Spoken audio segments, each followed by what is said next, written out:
শব্দ ছিল, ঠিক না? চেয়ারের হুজুর আবার কি এর আলোচনা করবো, ঠিক না? এই দায়িত্ব, চেয়ারম্যান হওয়া, মেম্বার হওয়া, এমপি হওয়া, মন্ত্রী হওয়া, রাষ্ট্র পরিচালনা করা, এগুলো মূলত নবীদের কাজ। একটু জোরে কর, কাদের কাজ?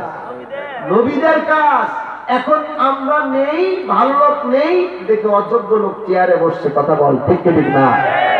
উদাহরণ দিতেছি, আমি চেয়ারম্যান নির্বাচন করার সময় আগের এক চেয়ারম্যান বলছে, আল্লাহ মাফ করুক, উনি আমার বলছে, বাবা এমনিতে তোমার কত সম্মান, কত ইজ্জত, সারা বাংলাদেশে তাফসীর করো, জাতীয় মসজিদ বাইতুল মুকাররমে তাফসীর করো, একটা বিশাল সম্মান তোমার, তুমি কেন চোরটা জায়গায় এসো? গম চোর, চাল চোর, কয় মানসি?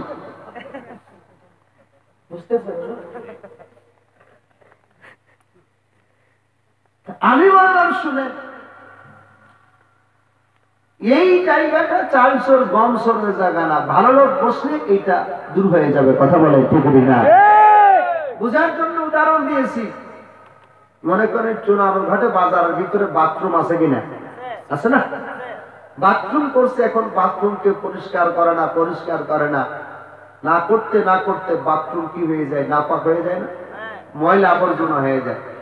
যেই ঢুকে যায়, সোনারু ঘাটের মানুষ কত খারাপ, বাথরুম পরিষ্কার করে না, নাপাক থাকে, বলে কিনা? যেই যাই খারাপ বলে, যেই যাই খারাপ বলে, যেই যাই খারাপ বলে।